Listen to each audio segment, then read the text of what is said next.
Okay, good morning and good evening, everyone. Welcome to our panel discussion on the MICCAI paper review process. My name is Shalja, and I'm the webinar officer of the MICCAI Student Board. I'm honored to be moderating this panel discussion today along with Angela, who is the social events officer of the MSB. Before we begin our panel discussion, I would like to take a moment to introduce the MICCAI Student Board.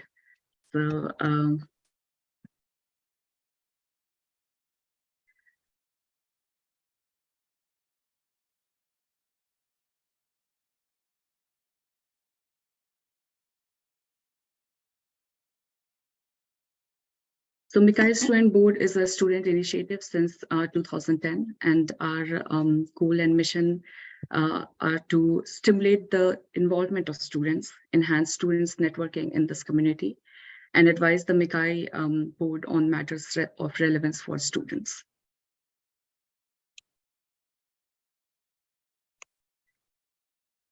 I think.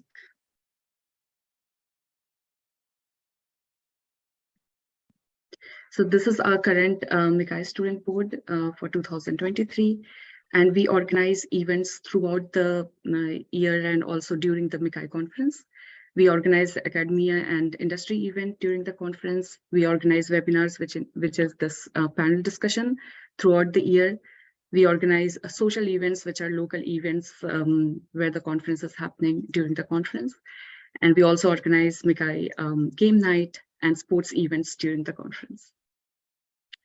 One unique event that we organize is the MICCAI Educational Challenge, and it is the initiative of the student board since 2014.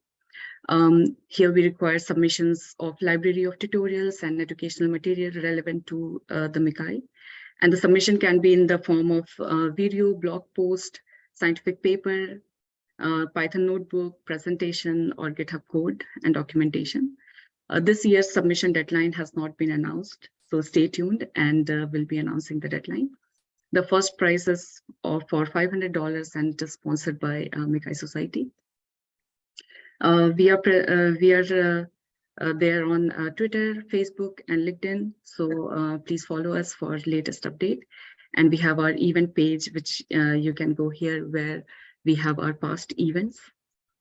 So today we'll be organizing a panel discussion on MICCAI review process.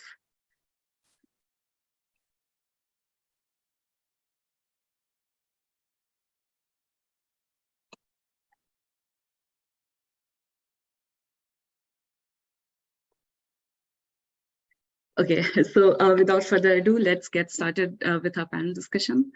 We are honored to have three distinguished panelists join us today to share their insights and experiences on MICCAI review process. First, we have Dr. Islam Rekik, who is the Director of the Brain and Signals Research Analysis Laboratory and an Associate Professor at Imperial College London. She is the former President of the Women in MICCAI and the co-founder of the International RISE Network to reinforce inclusiveness, diversity, and empower minority researchers in low-middle income countries. Currently, Dr. Rekik is the tutorial chair of the MICCAI Organizing Committee.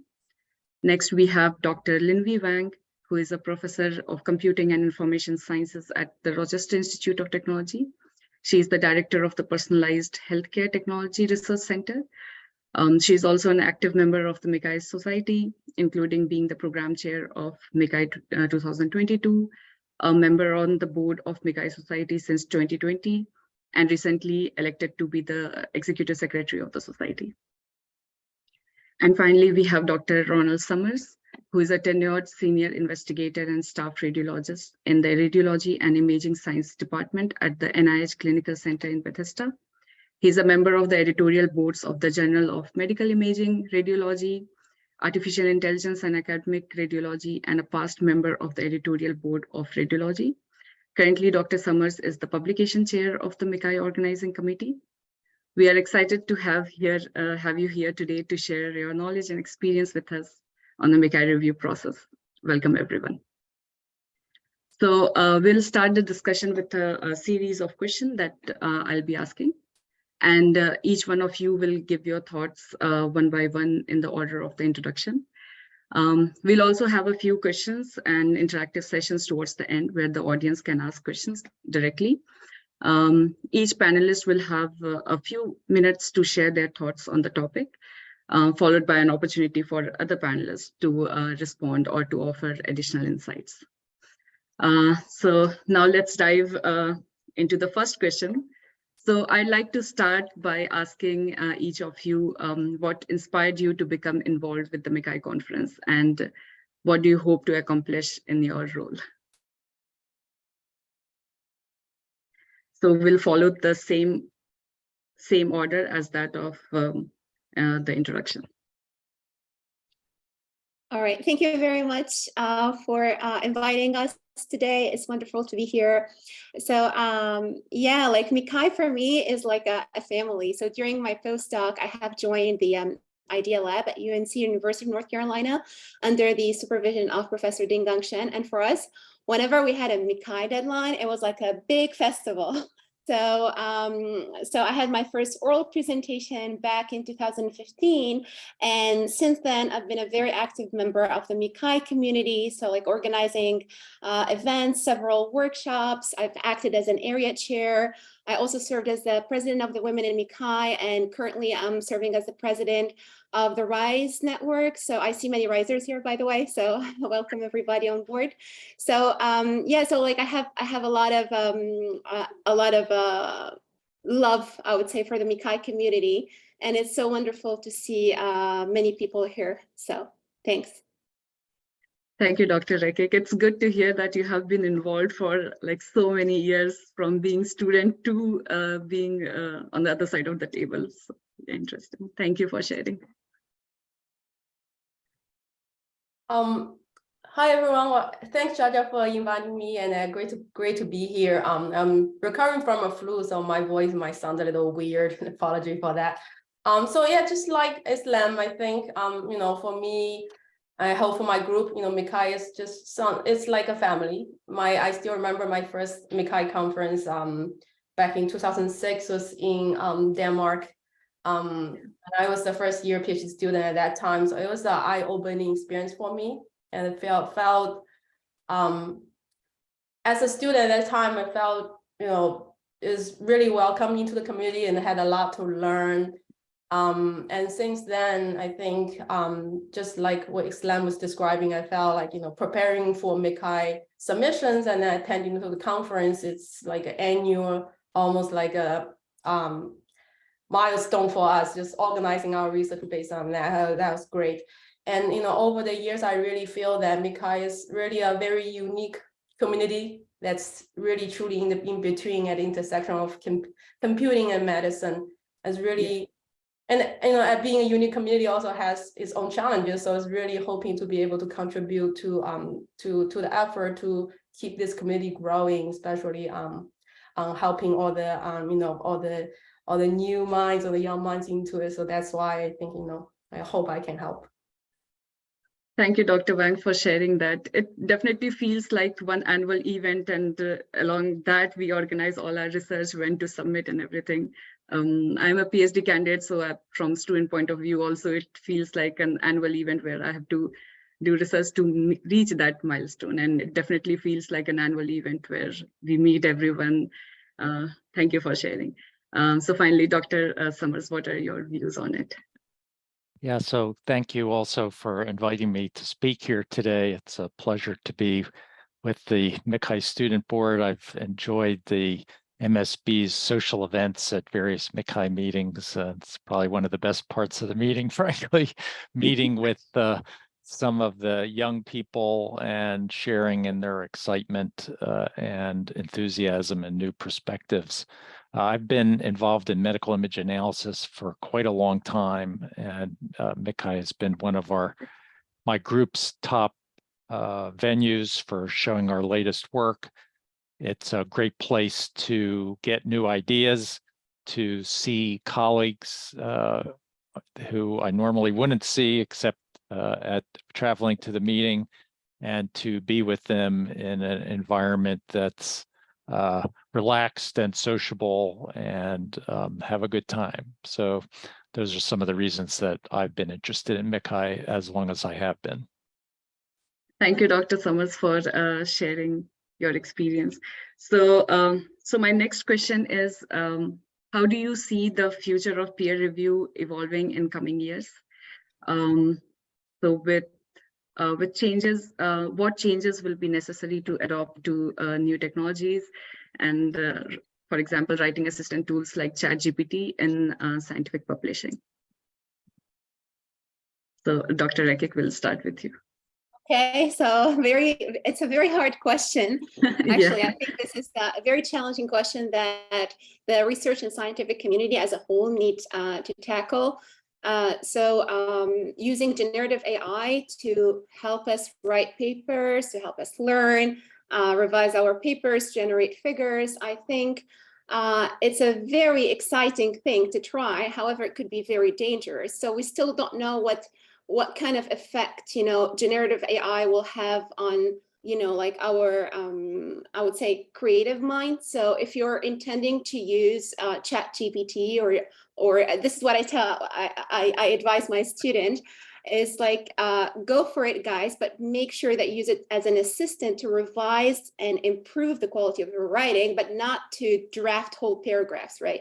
Because I remember, like, for example, like this true story, a few weeks ago, one of my students, he sent me like a draft of a, like just a summary of a paper. And then like, I just, I sent him back a message and I told him, I'm sensing ChatGPT, did you use it? And he said, yes, I did. So like, so I think it's good to use it, but sometimes you can feel the gap, between the level of the student and the elegance of the ChatGPT writing, which could be scary sometimes, right?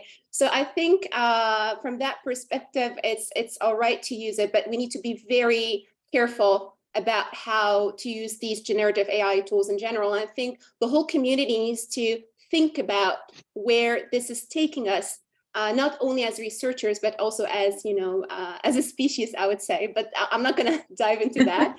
But you asked about the peer review, where MICCAI, I think like when it comes to peer review, so far we've been using CMT. And maybe at some point we will switch to open review. This has been an open discussion with the MICCAI board members, and I think Lin Wei can comment on that more. So open review allows for an open conversation between the authors and the reviewers, and also it can involve third parties. So I believe that open review, it could be painful sometimes because you go in circles with the reviewers, but still you can have this kind of transparency and very critical feedback. So maybe moving to open review at some point would be something to consider for us as a community. Yeah. Thank you, Dr. Rekik. Dr. Wang, do you have any comments on it? Yeah, I mean, this is a very tough question, and I think Islam pretty much covered the gist of what I what I had in mind. I think with technology like ChatGPT, I agree with Islam. I think the view I look at is almost like back then, I guess maybe I can't remember, 20 years ago, when we start to use more and more like search engines, the internet, to start Google for papers who have done what, and you start to wonder to yourself, I wonder how people do it without all this. I felt like, I felt the same way with, I guess, with, ChatGPT or just in general, this AI assistive tools. I think maybe in 10 or 20 years, that's how people will wonder, back then, how did you do that when you don't have this type of tools? So I think we should embrace as assistive tools, but at the same time, keep in mind it's just a assistive tools.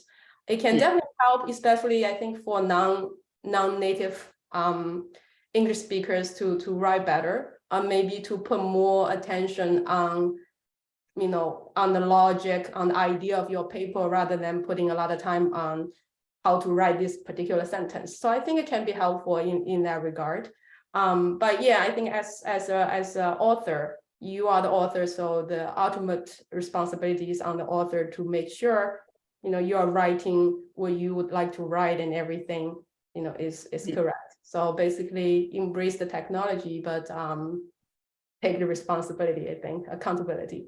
But I agree that it will be pretty challenging for the, for the peer review process and for the organizers that organize this peer review process to deal with this. I don't have any, I guess, good solution answers to that.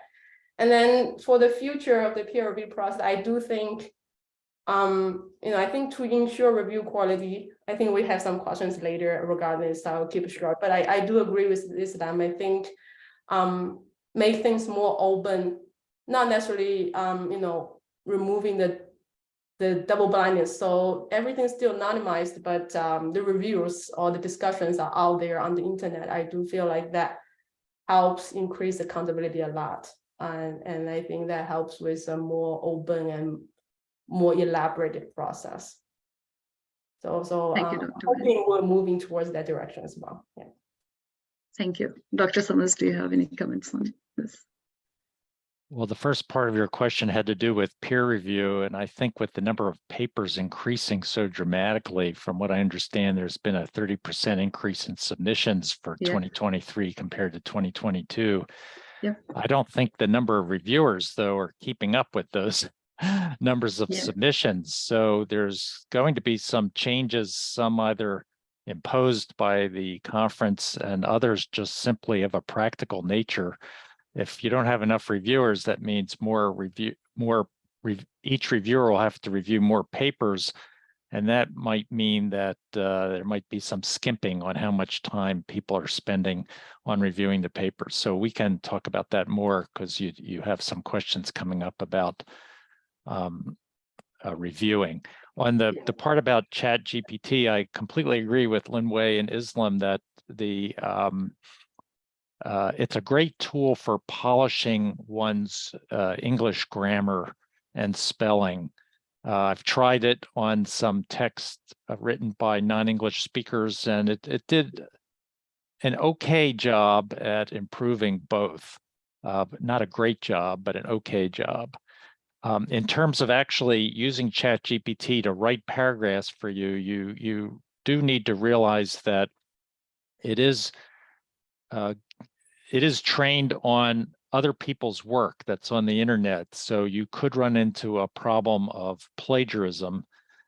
So far, I haven't seen that happen, but particularly with very complex, highly technical work where there may not be many examples for ChatGPT to learn from, it's possible that it'll start drawing text from such works, and you could get into trouble. And so another thing that might be important is for the conference itself is those automated plagiarism checkers.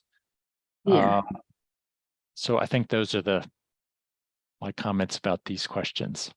Yeah, so ChatGPT is helping native, non-native English speaker and it is promoting kind of like, I would say, inclusiveness because they are able to write good English, but at the same time, it should not be their idea, it should be your idea, but you can use it for assisting, not completely depending on that. That's right. A good point. Yeah, that's right. And also you should be aware that anything you put into ChatGPT becomes property of OpenAI. So yes, right. I don't know what the implications of that will be, but as billions of text get input into ChatGPT, they'll be incorporated into it, and who knows, it could start appearing in some forms in other people's works before your paper's even published. That's kind of hypothetical, but we're in early days, so it's possible. Yeah. And it can also lead to plagiarism issue because if someone else is also using ChatGPT to write, for example, literature review, and it could be similar. So yeah, those are the problems. Yes, Dr. Reki, did you want to comment on it? Yeah, I just wanted to say that it is important to live without the technology. So even if, like your ChatGPT is improving your English or making you write fancy sentences, checking your grammar, I think it's very important that as a researcher, you are able to survive without this technology. Definitely. Yeah, we have been surviving without this technology, but this new technology is kind of like helping us. But we have very lazy brains, very lazy brains. So now, like, we're gonna get overexcited, and once you get used to it, it's like your mobile phone, you know, like. Yeah. So Yeah. we need to be, we need to be in control and not let the technology control us. Like, yeah, especially when you are an early learner, you're novice in the field. Yeah. Yeah, from personal experience, when I started using it, it was very attractive to me, but then I realized that it is throwing similar words again and again, and it is making the entire idea very smooth rather than being precise over some research idea. So not at all recommended for writing papers, but yeah, good to hear from all the experts here. So Dr. Summers, I just want to say something. Yeah, sorry. So it's just right now, it is not at that stage, but I believe like in a few years it will be. So we need to kind of, be wary of that. yeah. But also, what about the usage of ChatGPT to write code? I mean, because like plotting or any other thing, rather than writing the entire paper, what about that aspect of it? My students have found it pretty helpful. I think, especially for simple script that you want to write, and it's Yeah. Yeah, I mean, I think if it can be a tool that's help you save time in relatively more trivial things, but so that you can focus your energy on more important things, I think that's helpful. Yeah. So that I think that's how I encourage my student to if there are little things that little script, and some of them also use it to debug, they also find it helpful. So I felt that if it can help you, basically, if it can help you save your energy on important things, then it's helpful. But like Slam said, that you just need to be wary that it doesn't get you lazy. Yeah. Interesting. Yeah, I expected that this question will take the longest time. We have questions in chat, but we'll be addressing the questions towards the end. So, so Dr. Summers, you were mentioning that number of paper submissions are increasing, but the number of reviewers are not that much. So, so what do you think are the steps that MICCAI Society can take to increase the number of reviewers, or what steps are being taken to like balance this ratio, or what is going on? Yeah. Well, we're always set up to include the paper submitters as reviewers, so that's the first thing. And I imagine at some point, if it becomes intractable, there may need to be a pre-review and a desk rejection process. But that's just my thoughts. That's certainly not something that I'm aware that MICCAI board is in favor of doing at this point. Yeah, but it will make the MICCAI conference more competitive if there are a lot of desk rejection and we have certain percentage to reach. So Dr. Wang and Dr. Rekik, do you have any comments on that? Like, what are the steps that can be taken to balance this reviewer versus paper submitted ratio? Linwei, go ahead. Okay, so I can start.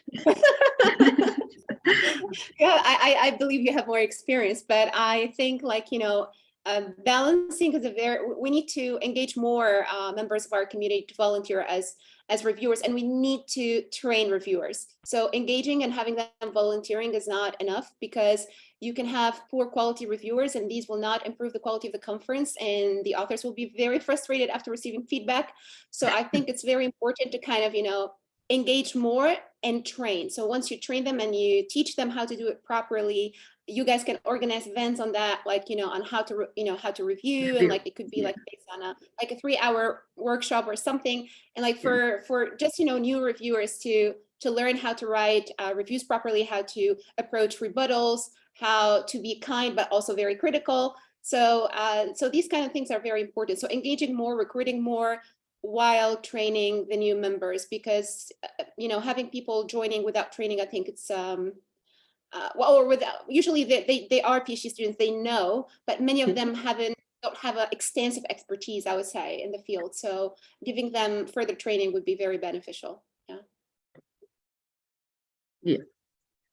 Dr. Wang, do you want to add something? Yeah, I don't think I have anything to add. I think I think yes. I think the most important thing is to grow the reviewer, the Yeah. pool of reviewers, and that really includes all the the students, even from earlier years. And yeah, as you read more MICCAI papers and start to publish MICCAI papers, you can all be very good MICCAI reviewers. So yeah, and that will also then help you write your better MICCAI paper. So I think it's as we talk about this, I hope all the audience are listening to this not only as sort of thinking about yourself as an author, but can also think about yourself as already a MICCAI reviewer or MICCAI reviewer, because that's I think that's basically what we need to do, like Islam said. We need to grow and frame that. Yeah. So we have one not webinar, but we have a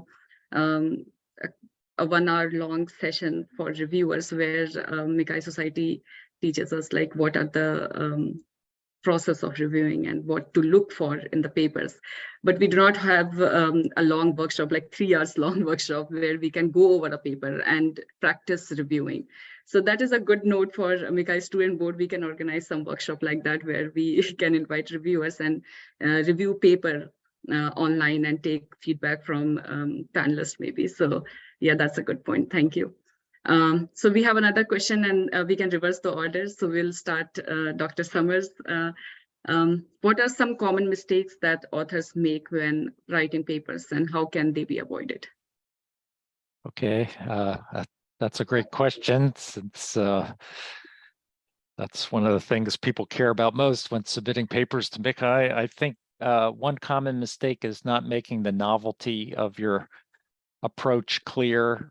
This is a very important factor in determining acceptance, and I think I'd say the vast majority of reviews comment on novelty, and I would say the average paper has limited novelty. So if you can push your paper higher in the stack by explaining well what the novelty is of your research, that'll be great.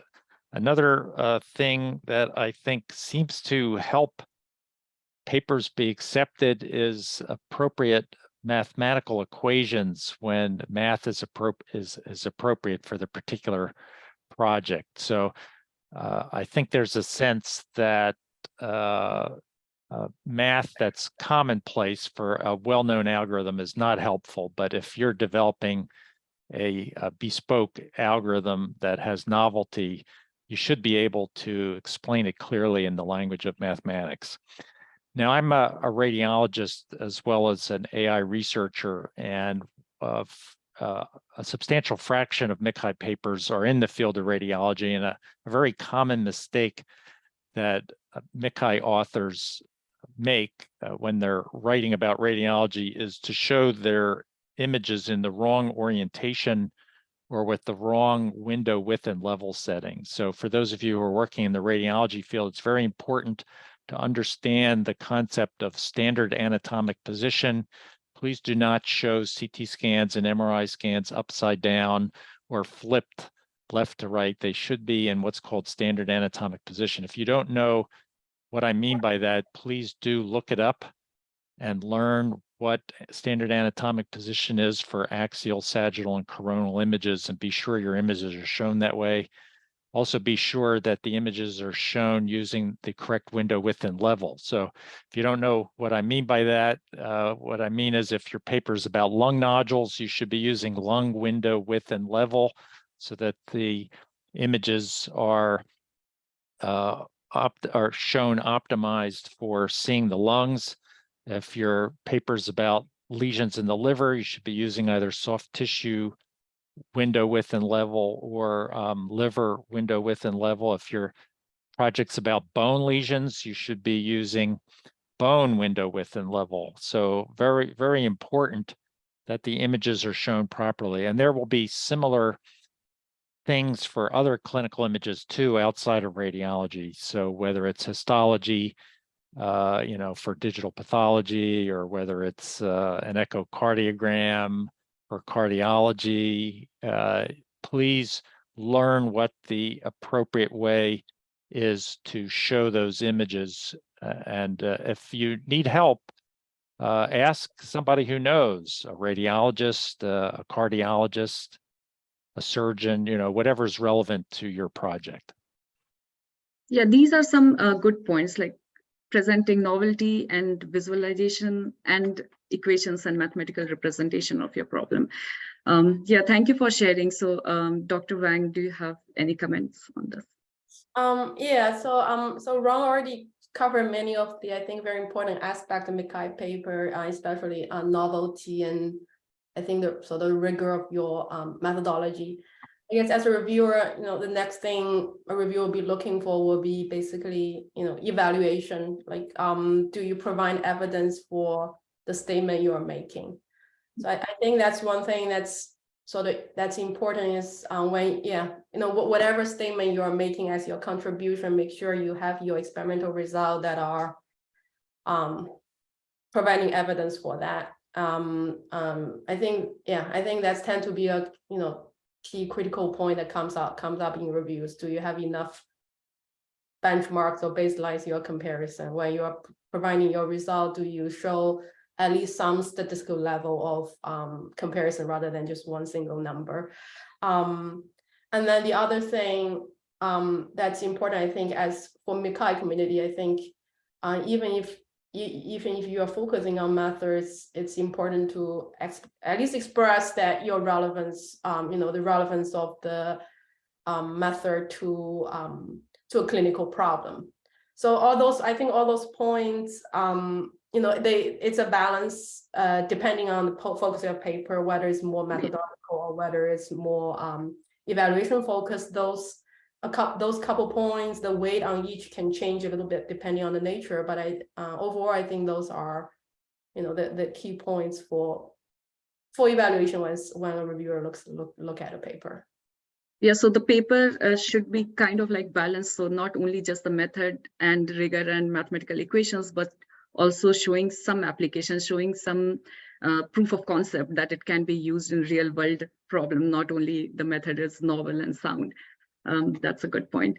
So Dr. Rekik, do you have any comments on this? So like I think many of the points that have been mentioned are I thought about them too. So I may add a few things. So there's a book I read a few years ago. It's called Brilliant Blunders. So I strongly recommend this book. So I'll write it in the chat later. Brilliant Blunders. It's about the biggest mistakes that scientists have ever made. And it's very interesting because here there are two types of mistakes. There's like an intentional mistake and an unintentional mistake. So when you're about to write a research paper, I think it's very important to not miss out landmark work, which means, state-of-the-art works or papers that are important to cite, but you cannot discard them. So it could be intentionally or unintentionally. So let's say, for example, you cite a paper that you drew inspiration from, but you cite it in a secretive manner, which means the paper is somewhere and is cited somewhere in the text, but it's not in the related work section, and it's not in the introduction section, right? So I've seen this trend a little bit in a few MICCAI papers, and then that's a true killer for the paper, because as a reviewer who is very serious, or a good reviewer, will spot these out. So usually I do track every single paper cited, and I do search the keywords of the paper, and I do extra, research if I don't know the topic. Let's say you work on domain, shift or domain adaptation and federated learning. So I'll make sure to cover the state of the art if I have time for that. So my advice is guys, please search the literature very carefully. Do not miss landmark works. And this is why I love open review, because open review allows for third parties to contribute and to kind of, add references during the review stage. So I know it's very overwhelming. It can become very overwhelming because the body of literature is growing exponentially, and it's really hard to track. I understand that. I'm also there. But still, I think we need to take this very seriously. So that's the first thing. The second thing is mathematical consistency and equations. I think it's important. So as Roland mentioned, it's very important to check your math and to make it very neat. So what I do with my students, I ask them to prepare these tables, and I really recommend this. So it can go into supplementary material if you don't have space for it in the paper. So you have a table where you have, all the variables, all the indices, the dimension, if it has a dimension, if it's not a mapping function, for example, and the meaning or the definition of the variable. So if you do this table, it allows you to track all of your math and not use the same index for completely different meanings, which will create ambiguity in the paper. So having this kind of mathematical consistency, it's very important. Yeah, so something to keep in mind also, you don't want to mess up your math, because it's also a second killer. And the last point is, I think the MICCAI during the last few years, and I'm happy we have a radiologist with us today, which is wonderful. So it has been focusing on clinical impact, right? So like we know that when you write a MICCAI paper, generally that you need to introduce innovative methodological or conceptual contributions, but it is important to highlight or show in a way the clinical impact or the clinical interpretation of your results. So let's say, for example, you design this fancy, amazing, I don't know, architecture that solves multiple problems, and I don't know, like let's say domain shift, or like, it federates with varying types of architectures, and like you're doing great work and you outperformed even like NeurIPS and ICLR papers, and you want to kind of submit that to MICCAI, and you still not very well investigated or shown the clinical impact of your work. So that would kind of downgrade it a little bit, like, that won't play in your favor. So make sure that you have, like, at least in the supplementary, or like, a section where you show some clinical results, you try to interpret that, and you're related with your clinical, the clinical literature. So you do, I don't know, neuroscience, you related with the neuroscience literature, for example, particular disorders. Yeah, so these are, I think 3 big blunders to avoid. Yeah, these are some good points. So, so for new authors, like what should they keep in mind? Because if they are experienced, they understand that what are the state of the art method, and then they can do the literature review, as you said, that, and compare with the state of the art method. But if you are very new to MICCAI conference and it is the first time you're submitting the paper, then what are some points that we can keep in mind? I don't know. Is it different from like other authors, or is it like the similar things to keep in mind? So Roland, Dr. do you want Summers, to go first? Yeah. Am I supposed to go first? Oh. Yeah. Well, I would say first, be aware of what makes a good MICCAI paper. Be sure to review accepted MICCAI papers from previous conferences so that you can understand what to do in terms of structure, formatting, content, math, references, and so forth. Be sure to find a colleague who you trust and to give you feedback about your paper, to identify potential weaknesses, because it's better for you to address those at the beginning before submitting the paper and having the reviewers identify them for you. That might be educational for you, but it might not help your paper be accepted. I think those are probably the 2 main things I'd recommend to first-time authors. Okay, Dr. Wang, do you have any comments? Yeah, I think all the points that we covered earlier, unfortunately, there's not a track for first time MICCAI submissions to compete against each other. Yeah. So you will be held to the same standard. So I think basically having a checklist on those key points to make sure you try your best to cover them is important. There's one I think we covered a lot of, I think that what makes a good scientific paper. I think I can talk a little bit about the writing itself. So this is a practice I follow myself, actually. Even now I still do that, and I do ask all my students to go through that, especially my first year or earlier students. Is I think for me it's important to not just sit down and start writing. It is important to spend some time to try to separate your thought process. What's in your mind, like what do you want to write about? And before you start actually try to type into a paragraph. So I always ask my students, especially if they're writing MICCAI paper the first time, to give me an outline about, think about your introduction. What are the main, almost like bullet points? What are the main points you want to make? How they transition, and then that's almost make your paragraphs. And then within each paragraph, what's the sub-bullet you want to make? So basically, have the logic in your mind first about the point you want to make, A, B, C, D, before you start to try to fill it out using, English. I think that's especially helpful for non-native speakers, because that help you separate the process of trying to come up with good sentence from coming up with the logic of the paper. So I think that would be, for me, I think that'd be helpful for especially first-time writers. So structuring the paper, like having a rough skeleton of the paper before jumping into like writing the description would be very helpful. And read more paper and then come in, and also your experiment with your method, and then come back and jump in and write the description of the structure and fill in the structure. Thank you, Dr. Wang. So Dr. Ekik, do you have any comments on this? So I'd like just to mention, just building on the, like what Nimue has mentioned about writing the paper in a logical way, like crafting your narrative. So there is a video on YouTube which was, it was awarded the MICCAI Educational Challenge back in 2019.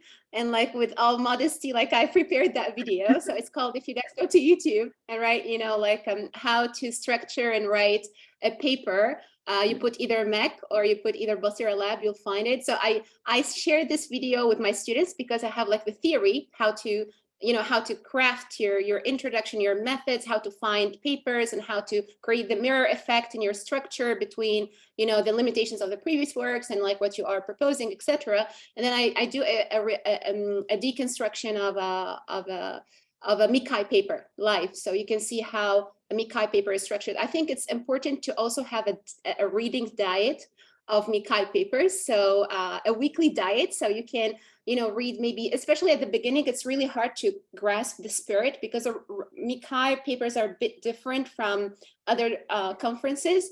So in terms of craftsmanship, it's important to like read at least, I would say, 2 papers a week, and then like you can just skim them, but it's better to kind of take reading very seriously. So because we always think about reading as like just going through the paper, it's like one layer, but think about it as a deep neural architecture, right? You have multiple layers. So the first layer you're trying to understand, then the second layer you're trying to understand how the etiology of the idea, how the authors came up with the idea. So that's a bit of design thinking. Then maybe the third layer is like focusing on the writing style, the stylish elements of the writing, like the adverbs, the prepositions, the logics, how they're connecting their ideas. So I think it's important to not, to take reading very seriously, because I think we have become more and more lazy. I keep on saying, even myself, like, okay, I admit that I'm not reading as much as I want to read, but I think it's very important, if you hone or refine the skill of reading, then your writing will become better automatically, like even if you don't practice. But usually I say have a reading diet, have a writing diet, which is a rewriting. So a rewriting, what I give to my students if they are beginners and they're struggling with writing, I give them a good, very good, well-written MICCAI papers or like from other conferences, and I'll tell them, and I ask them to kind of deconstruct the paper and then take these prepositions. So prepare a portfolio or a Word file or a LaTeX file where you put all the nice prepositions, all the nice sentences. So this will be like a dictionary. From it, you can like sparsely reconstruct new sentences without any plagiarism. So so that's one thing you can do. So having a portfolio also is very important at the very beginning, because you don't know how to kind of write. And yeah, so I was about to say something, but I forgot. So if I remember, I'll tell you guys. Okay. Yeah, so reading will definitely help writing, and you recommend that read more and more MICCAI paper or whatever journal, if you want to submit, read more of their kind, and then structure and write the paper. And the quality of the reading is important, the quality of the reading. And whenever you read a paper and you like a sentence, like just put it in a LaTeX file. I have a file with 200 pages that I constructed during my postdoc. Yes, and it's amazing. Okay. Like, it you know, like when I started writing grants after my postdoc, it was like very easy for me because, you know, I had that, you know, like available material that I constructed over a long period of time, over 2 years, right? So I think like these tiny things that you guys do on a daily basis, these are the things that will make you stand out later on. So I think it's important to have kind of develop these kind of positive atomic habits. Atomic Habits, that's another book also. Feel free to check it. Yeah, thank you for posting the link, Diana. And so I'll stop asking questions here, and I'd like to hand over the floor to Angela, who will be taking questions from the audience and ask questions. So Angela, are you there?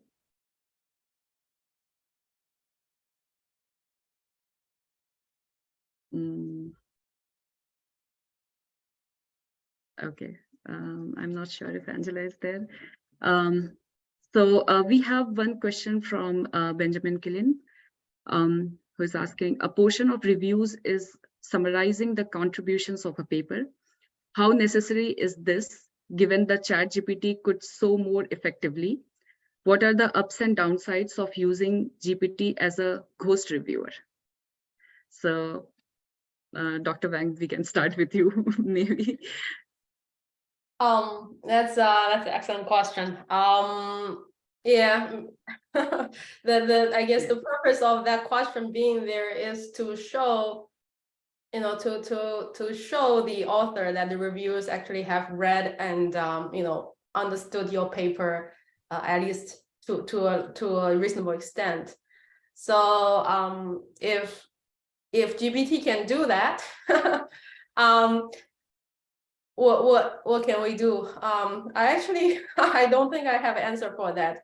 Can ChatGPT, is it actually able to do that? I've never experimented with that. Yeah, it is good at summarizing the paper, but now there is a limit on how much you can copy paste there, so that restricts somehow. So you'll have to make some effort, but yeah, it can summarize. But again, it makes everything very smooth, so it loses the point, I would say, like the crux of the papers. So yeah. Yeah, I guess then the point is really maybe that summary is going to start to lose its intended purpose of being sitting there in a review form. But the most important part of the review is still, you know, the rest of the reviews where we are asking the reviewer to look at strengths and weakness of paper. And you know, and I think that will require in-depth experts to do the evaluation of paper. So yeah, I don't know. Does that mean in the future that first paragraph no longer matters much for reviewers? I don't know. Yeah. Ron and Islam have better thoughts here. So Dr. Ekik, do you have any comments on that? So can you repeat the point, please? I just don't know. Yeah, so the question is that a portion of reviews is summarizing the contributions of the paper. So oh yeah, the ghost one, the ghost reviewer, right. So what are the ups and downsides to use GPT as a ghost reviewer? Yeah.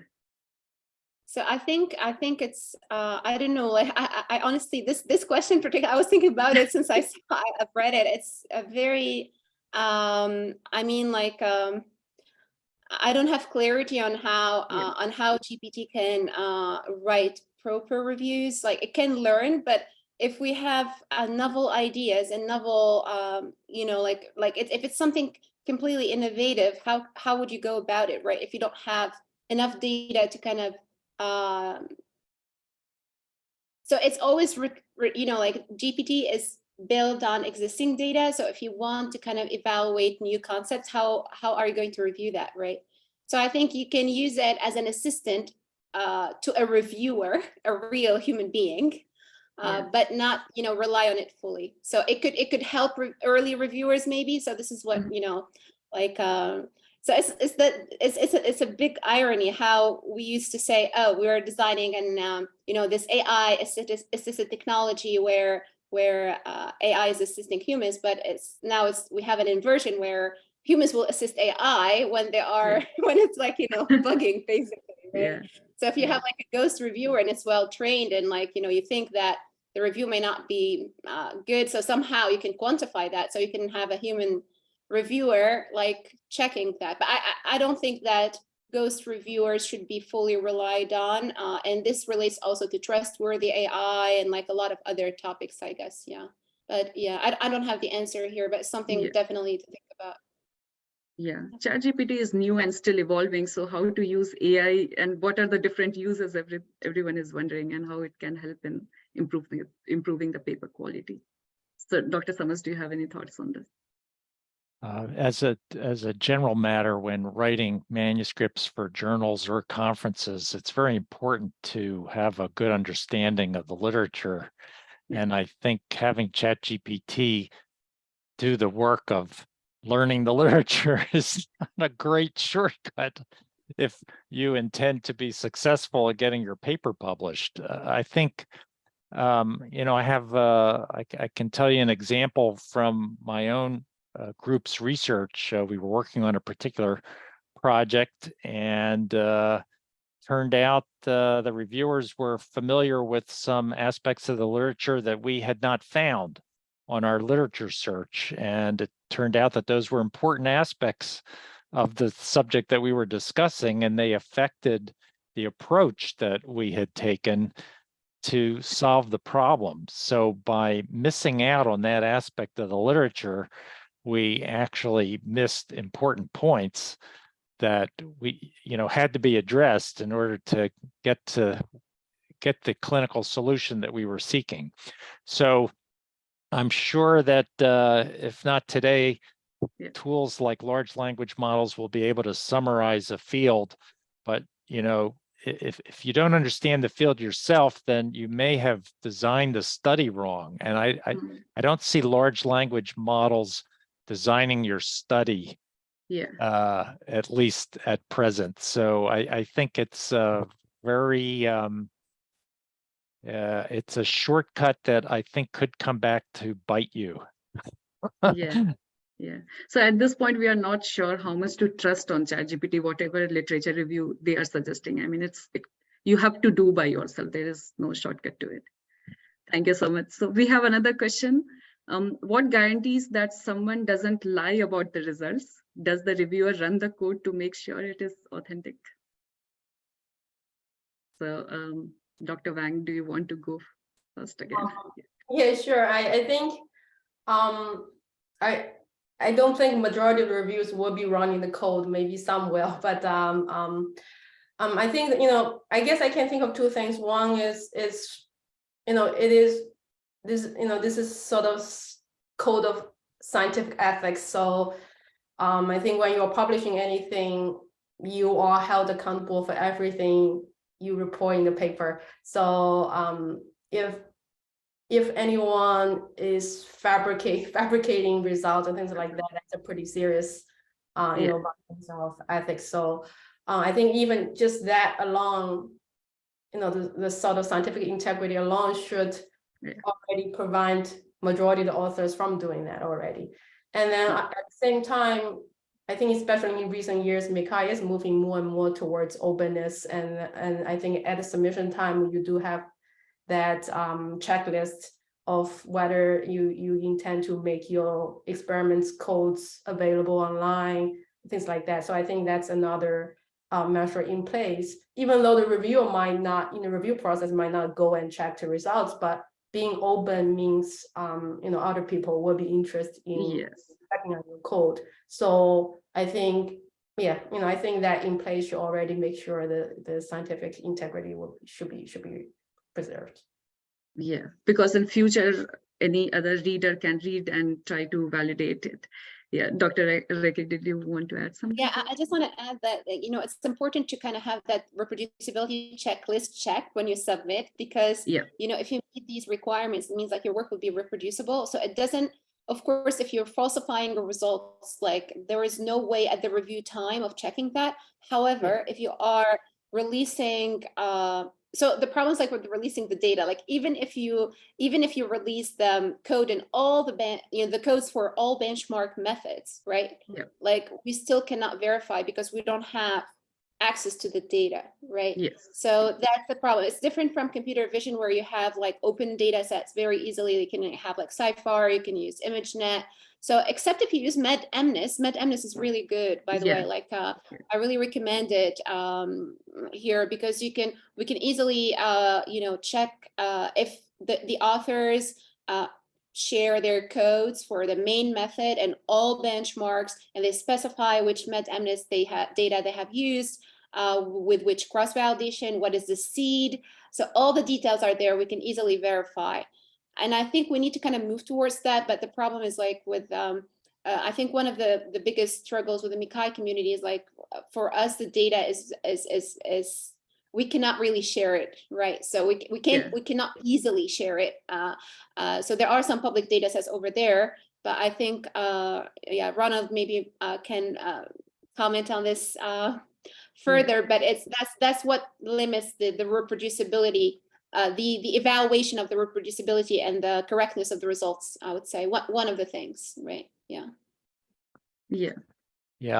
I definitely second what Islam and Lin Wei said. I think you have to have a high standard of research ethics, because if you just make up data, there's a good, first of all, it's wrong. And it doesn't, we're in this field to try to advance science and ultimately to help patient care, right? I mean, this is the medical image computing and computer assisted intervention conference. Ultimately, the purpose of what we're doing is to help patients, and you can potentially harm patients in unpredictable ways by not being truthful and publishing things that are wrong. It can cause other people to go down blind alleys of potentially wasting time and resources and impacting their careers. It's just wrong. Don't do it. One answer is like, don't do it, never do it. So one final question is from Mahesh. He's asking, how common is it or the right thing to do, especially for first-time reviewer, to communicate to the area chair that a paper you were assigned turns out to be out of your domain, or you are only able to give generic review on scientific methodology, but not a very in-depth one? So Dr. Summers. Right. Well, there's a procedure for that. And if you look at the review template, there is a procedure by a certain date, which I think you may have missed by a day or two. You were supposed to indicate that you felt a paper was out of your knowledge area. After that date, you're supposed to communicate with your area chair about that. In general, I would suggest, unless the paper's way out of your area of expertise, there's value to reviewing it anyway, because first of all, you'll learn something. Second of all, you'll have an opportunity to apply the knowledge that you do have to the parts of the paper that you do understand. And there is a way in your review to indicate your confidence in your knowledge of the area. So I think this happens not just for MICCAI, but for journal paper reviewing, that one needs to be a little flexible about reviewing papers that are not directly in your subject area, because there's just too much reviewing that needs to be done, and we all need to contribute to the community by doing the reviewing. Yeah, that's right. So in interest of time, maybe we should stop here. So before we wrap up, I would like to remind everyone that if you have any further questions, please don't hesitate to reach out to us. And I'd like to thank our esteemed panelists for sharing their valuable insights and experience with us today. Thank you, audience, for joining. And we would like to thank MICCAI Society and MICCAI Student Board for helping us to organize this wonderful event. Thank you. We look forward to seeing you in future events. Thank you very much. Thank you, Chalja, for also organizing this and hosting the meeting. Thank you. Thank you. Yes, thank you. Bye. Bye. Thanks, everybody. Bye-bye.